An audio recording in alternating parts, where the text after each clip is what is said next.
Alright, good day. For today's, we're going to talk about polymorphism in C++. This is an introduction. What will happen here is that we're going to get to know first the objectives. So, by the end of these lessons, we should be able to define what is morphism, understand its purpose, identify the types of polymorphism, and write simple example. To get started, polymorphism technically comes from the word many and forms. Poly means many, and then forms is for the morphism, where single functions or methods can behave differently in different situations. In C++, it allows the same function to produce different outputs depending on the subject that calls it. Same functions, different behaviors depending on the object, achieved through functions overloading and function overriding, which we are going to talk later on. It helps us improve code reusability or recycling and flexibility. This one is a concept that allows a single interface such as a functions or operator to exhibit different behavior depending on the context in which it is used.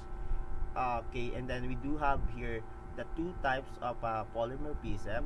We're going to talk with this types of polymorphism, such as the compile time. We're going to talk about the compile time versus the runtime. All right, and then let's get to know more details about polymorphism. So in real life situations, we can see here that a person can be a teacher in the school, a parent at home, customer in the store, or a person with different roles. That will entails more details about polymorphism. Alright, so let's dive into real life example in here. So we can see here that just like in inheritance, we have the parent,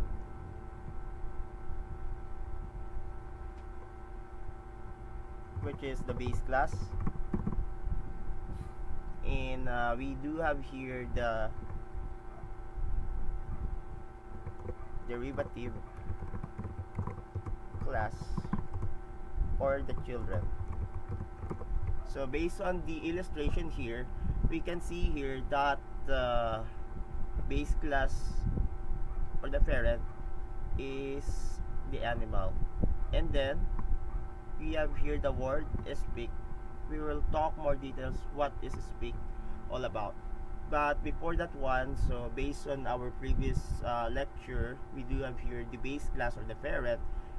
This base class has also some derivative class or children. In this example, we have here the dog, and then the cat, and then the cow.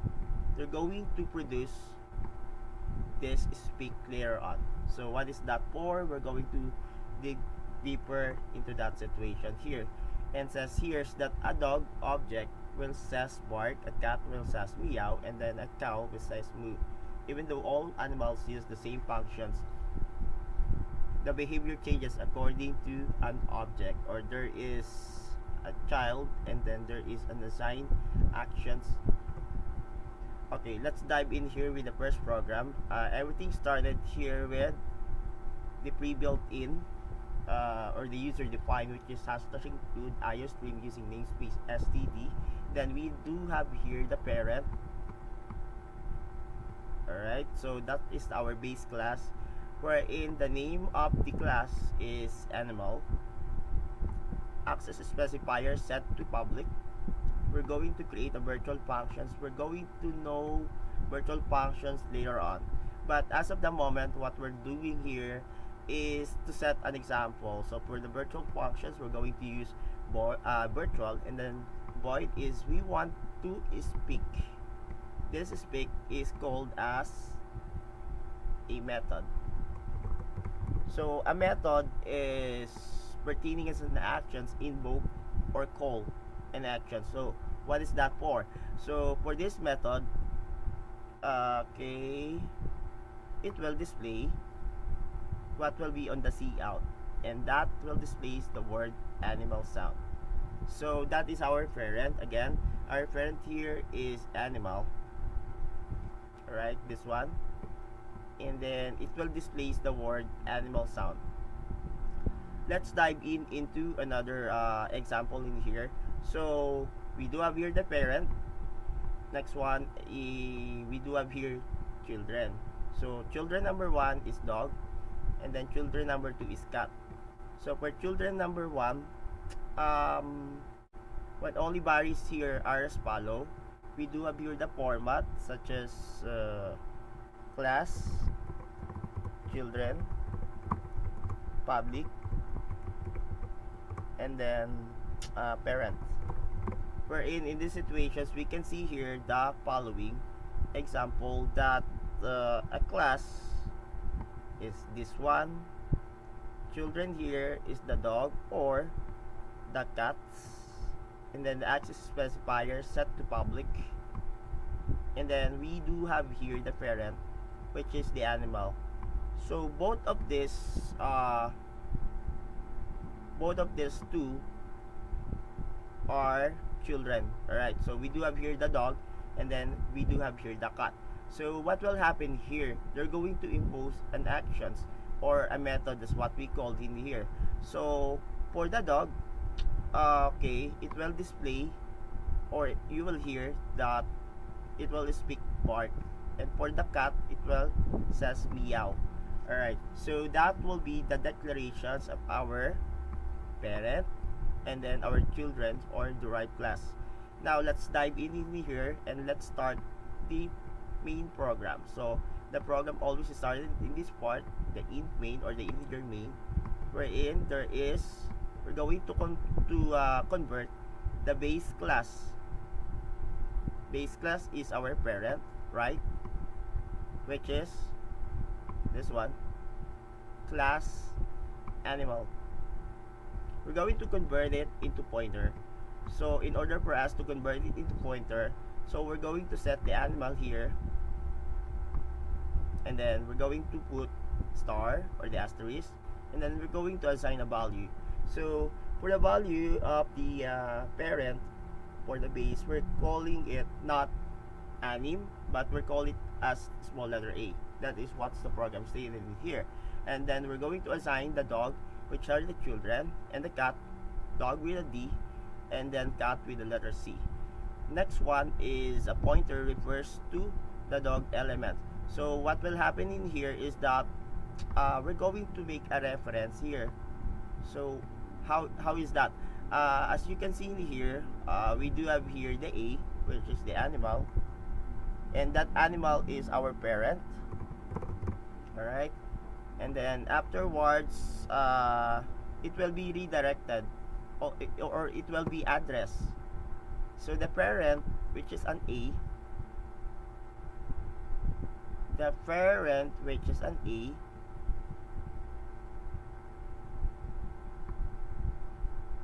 will address by putting ampersand, right, the number 8, this ampersand to the dog. So if we're going to write it in here, so that will be the parents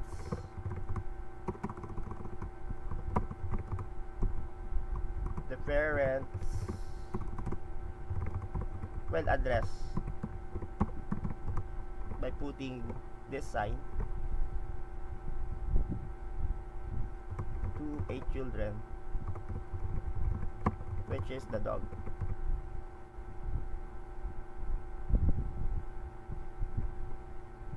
The parent will address,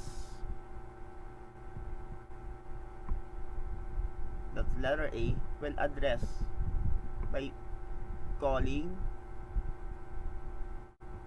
with the ampersand its dog or its children. And then parent says that you're going to speak. And next one is the parent, which is letter A, will address its children, which is the cat. And then the parents will invoke or call you a method called the speak, and then it will return the value, and the value for this one was the parent would like to speak to the dog, well says bark, and for the cat, well says meow. Alright, let's go in here to another programming here. So there are some videos that we can watch, such as the C++ OOB, what is polymorphism in programming. Let's go in here with the two types of polymorphism. Number one is the compile time polymorphism. It has two types. We have here the overloading of the functions and operators, and then we have the second type of polymorphism, which is the runtime polymorphism. We have here the functions overriding, and we're going to use virtual functions as well. Next one, let's go in here with the first type of the polymorphism, which is compile time, or what we call here as static.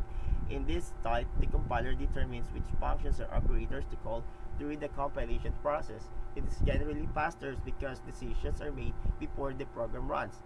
As stated here, functions overloading is allowing multiple functions to have the same number but different parameters, type, or numbers. However, for the operators overloading, it enables standard C++ operators like plus and or minus to perform custom operations on user-defined type classes. Templates here are parametric polymorphism. We're going to talk with that in a while. It uses a generate types to allow the same codes to work with different data types. Let's take on to the second type of polymorphism, which is runtime or dynamic binding. This occurs when a function call is resolved at execution time rather than compile time. It is more flexible and essential for implementing inheritance-based behavior. We do have here two types of runtime polymorphism. Functions overriding occurs when a derived class or a children provide the specific implementations for a function already defined in its base class or the parent. Virtual functions achieving runtime polymorphism, the base class functions must be declared within the virtual keyword. This tells the compiler to perform late binding, ensuring that the correct functions for the actual object type is called through a base class pointer or reference. Let's now take a look in here and try to compare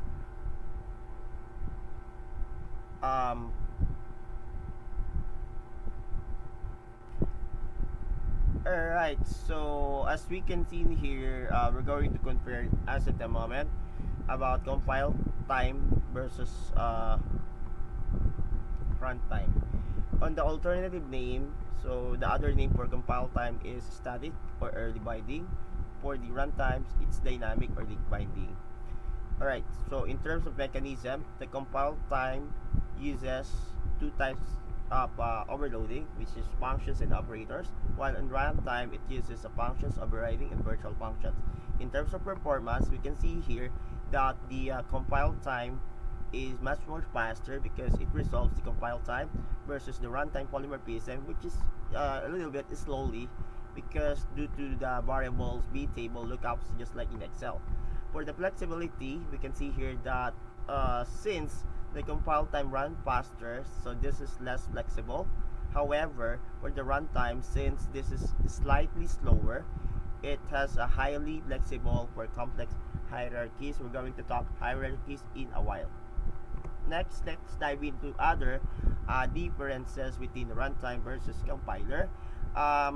This is already taken, the static versus the dynamic, overloading functions and operators overloading versus virtual functions and functions overriding, and decisions made by a compiler at the time, while for the runtime the decision is using a b tables. We can see here that it is faster due to early bidding compared to the runtime, which is more flexible but is slightly lower because of its hierarchies and some difficulties. Alright, let's take a look in here the key benefits when we are going to say the following, such as the key reusable. It means that we're going to reuse by copy or control and paste, alright, rather, our codes. Flexibility and maintainability is in order for us to see it if it's readable or not. Maintainability, something that we can replace it easily. Next one. So this is just an overview of what we have been able to discuss. Alright, so let's dive more information about the functions overloading. It allows multiple functions to have the same name but different parameters. So in here, we can see here the number of parameters, the types of parameters. The compilers will select the correct functions based on the argument passed during the function call. Okay, let's go ahead and try to take the first example of the program for the functions overloading.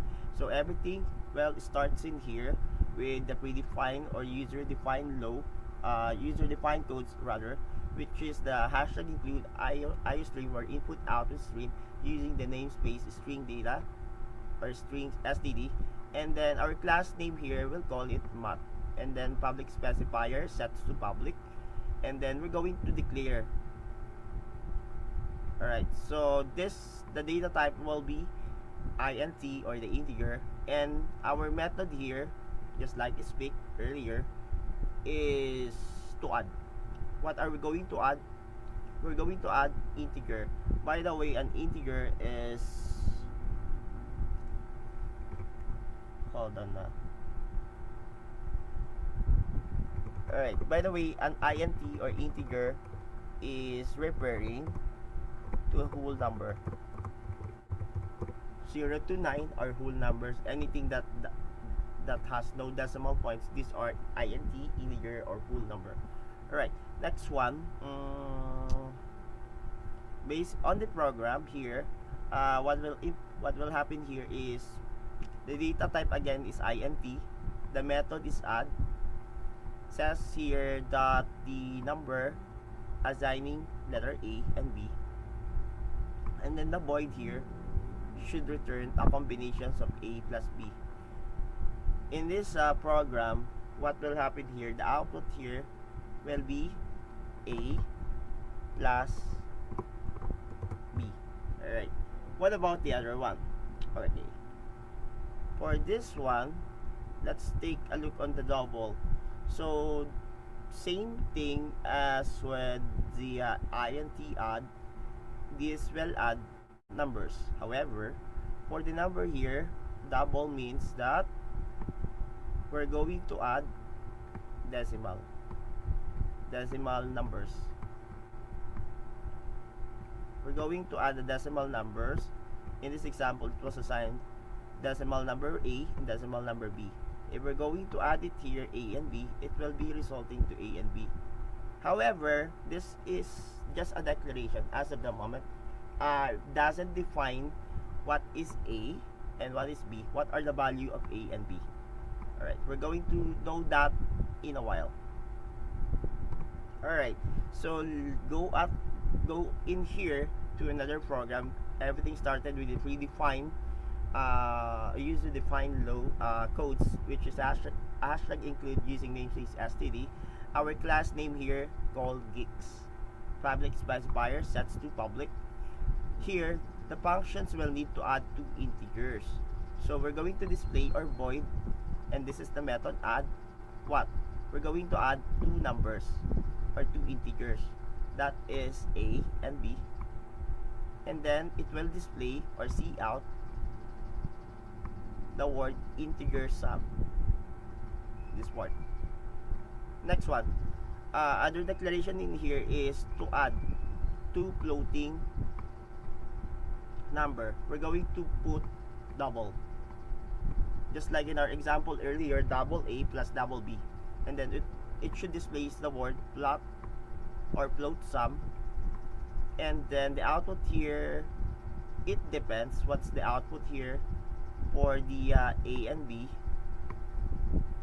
and for the double A and B. However, it was assigned here that the output for the integer value as we can see in here, A should be equals to 10, and then B should be equals to 2. So if we're going to add it, 10 plus 2, the result number will be 12.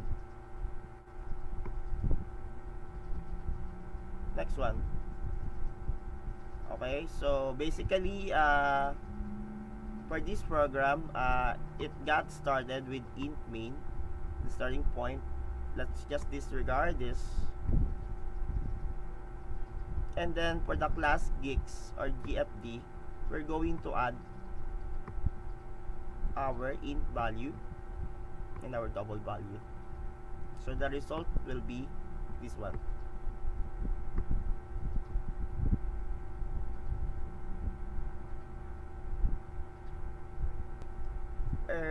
Right, so that's for the that example program. Let's move on to another one. So we can see here is that we are able to add functions. Those functions are integer and the data type. Sorry, the double. So we just need to add two value. So with the same name but different parameters. So one is for the integer or the int, one is for the float double or floating point numbers. Alright, let's take a look on the second examples of compile time, which is an operator of loading. It allows operators such as plus, minus, multiplication or the star to work with the user defined types. Alright, so we can see in here the plus will need to add two numbers, okay, and then the plus operator can combine or concatenate two strings. So what are these strings all about? So let's take an example, adding variables in here. For example, a is equals to 4, b is equals to 5. So the result here will be 9. So that is for two numbers. We can reassign in here any other letters such as m is equals to 10. Let me see, letter p is equals to 100. So the resulting value will be 110. That is to add two integers at the same time. What about the other example in here? So okay, we do have here to add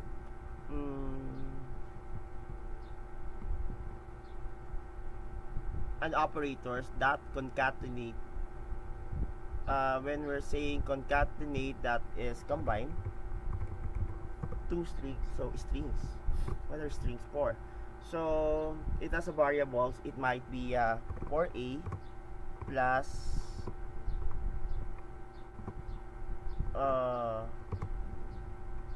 5c, and the output for that one will be 4a plus 5c. Here's another example, 3b plus possible 6b. So the result for that one is 9b. So that is how we're going to combine or concatenate the strings. So you can see here that if it has different letters, it will just copy what will be deleted because it's 4a is different with 5c. For this one, 3b plus 6b, it will just add up the integers and then copy what's the string or the letter. That is for the concatenations. We can also define how a class should behave for the custom classes. This makes code more readable and natural. Most operators in C++ can be overloaded, but operators such as the one that we can see in here, that is a colon, a semicolon. Let's try to write. We have here a colon, we have here the semicolon, then we have here a dot, then we have here the star or the asterisk, and we have here the question mark. Alright, so most operators in C++ can be overloaded, but operators such as colon, semicolon, period or dot, stars or asterisk, question mark, and size up cannot be overloaded because they are essentials to the core functionality or functions of the language. Let's dive in here with example for the that specific alright, so everything will be started here with the hashtag include IO string namespace std string data. That will be our predefined or user defined, and then the class name here called complex. Access specifier set to public. We have the data type of int, and these integers have a value. It's called real and imag or image. So here for the complex part or the parent complex or the class name complex, so we want to display a number for real and imag, wherein real should be equals to r and imag or imag should be equals to an I. So the parent, which is the complex, will display an integer value or a number for r and I, which are the parent children. So overloading the plus operators happens in here, wherein we have here the complex operators and the constant const assigned complex, which is our parent, and calls for the obj, which are our real and image, wherein it will returns here that the parent complex will need to display the real plus the object that real, or an image plus the object that image. So it's quite confusing, but basically for this one it's clear. That's the class name of the complex. Access specifier. Here we're going to display a number. The name is real and imag. On this part we're going to put complex here, and then we're going to display the real and imag as an integer or a number, and then in this part we're going to assign real for r and then image for I. Then to overload the functions of the plus operators, we just need to put here the parent and then the word operator plus we do have here the constants. Okay, and then let's get back to the parent again. The parent will address the obj. The obj here are real and image. So in this part we can see here that it should the program here should return that one, whatever the parent as an operator will construed for the constant, and that constant are real and image, wherein a real should add into the obj or the object that real, and image should be added to the obj that image. So that is not yet our program. Our program here stated int main. So the complex parent will assign its children. So C1 here, this is for R, which is 10, and then the C2 here, or the children 2, has an R as well, which is the real. The C1 has an image which is equals to 5, and then the C2 has an image which is equals to 4. So if we're going to add C1 and C2, that will combine this equation, wherein C3 or the third equation is the equivalent of C1 and C2. We're going to display what is C3 dot real, and then we have to add it with an our I or the image, and then it should return the value for 12 plus I9. Why 12 plus I9? As you can see in here, C1R is 10, C2R is 2. If we're going to add it, that will result to 12.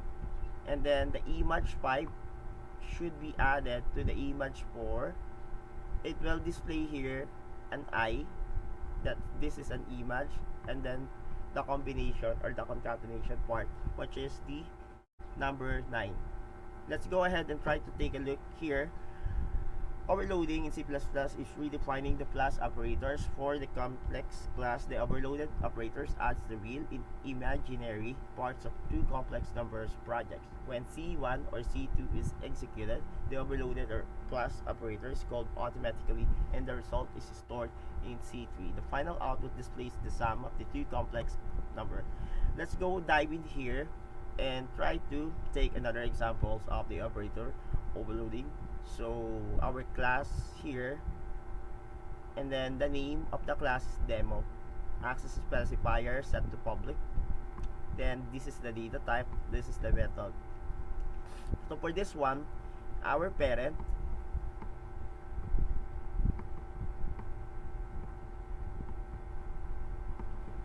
will displays an integer, and that integer will impose its value. So based on that, it will derive here that a value, which is our method, is assigning our number b. So value will be equals to letter b. So the demo operator here is, we just need to copy the parent here, and then the word operator, replace it, and then obj. It should return or invoke a value of our demo value plus obj.value. So it's quite confusing. Let's go through another examples here. Alright, runtime polymorphism, the second type of polymorphism, dynamic polymorphism, state binding. The function is resolved or called during our program executions instead of compilation. Alright, so for the runtime polymorphism, the first type is called a functions overriding.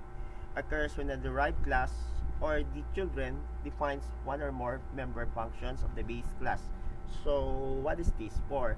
So a children is defining particular functions of the parent or the base class.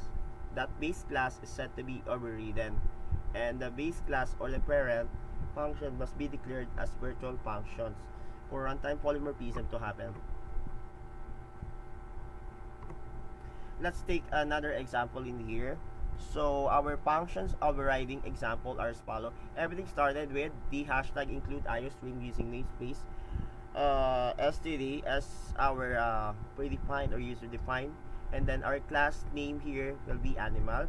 Public specifier sets to public, and then since this is a function overriding, we're going to use virtual, the one that we're able to use earlier, right? And then it will display or return the value for our method, which is sound.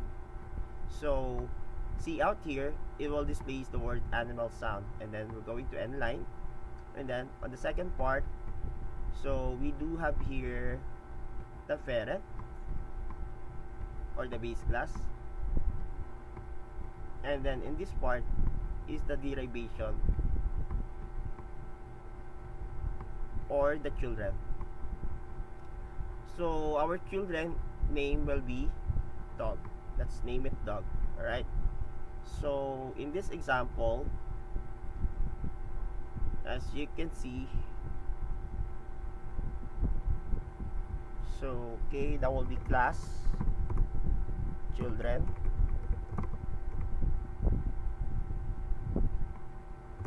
public parent. So just like in our previous example, so you can see here that the syntax, um, well, talks, its class, its children, access specifier is public, and the animal is parent. So what will happen here is that since we declare this value, it will display or return the value for the sound. Our sound here is our method, and then it will display here that the dog would barks. So if you're going to run this program, what will be the output is this one. So first one is animal sound. Then we do need to insert an end line to proceed it to another line, and then the output here is dog barks. So that's how it is. So you can see here that whatever it is implied into the C out, it will also display in the output. Next, let's try to move on and try to take another example here, much more complicated program here. So everything started here with a predefined user space concept for C++, which is hashtag include using the std. Class name here base, public specifier set to public. We're going to use a virtual functions, and we're going to display a method called display. So we're going to display the word base class functions. That's for the parent. For the children or the derived, so same thing, we have here the class, the children, public, parent. We're going to display it. We're going to return, that's void, a method called display, and then it will display derived class function. So on this part, the display should be base class function. In this part, the display will be derived class functions. So that is for the declarations of parent and children. That's not yet the start of the program. The start of the program is int main. So here we have to create a pointers of a type base. So okay, our parent again, here is base. So we're going to copy this one, then we're going to create a pointer with an asterisk or the star base pointer ptr. We're going to create an object of the derived class. Our derived class here is what we called here as derived. So that's the name of our derived class. So it will translate in here derived obj. We're going to create a pointing base class to pointer derived class. It will be resorted to base ptr, this one, and then we're going to derive obj, that our parent pointer should be equals to our child object. We're going to call the display the functions, the parent pointer, which is the base ptr, and then this sign will display, and it will return the value. So the output for that one is derived class function. In the above examples, a virtual function displays is defined as the base class base, and it's overridden in the derived class derived. The base class pointer base ptr points to an object of the derived class. When the display function is called using the base ptr or the pointer, the derived class versions of the functions is called and prints the derived class functions. This is possible because call is resolved at the runtime. There is some videos that we can watch for integer principles as overloading, operators and overloading, functions, overriding, C++, introduction to programming. Why are we going to use polymorphism? First one, flexibility, readability, and reusability. Alright, so we can see in here that it improves flexibility because it is easy for us to adjust codes. Readability is user friendly. Reusability, something that we can control, see, or copy and paste the codes, specifically for the children. Keynotes here: overloading, same functions but different parameters. So for that examples earlier, the function back then is to add. The different parameters are as follow: whole numbers or the integer, and the float one or the double or the decimal. So that's for the overloading.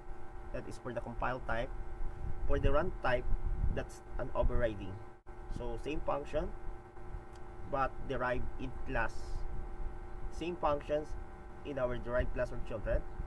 Virtual functions enable runtime polymorphism.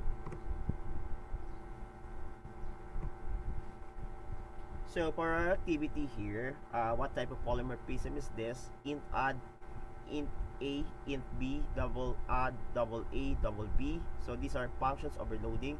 On our example, this is our compile time polymorphisms, wherein we're going to add two whole numbers, that's a and b, and then we're going to add two double numbers or the decimal number, which is a and b.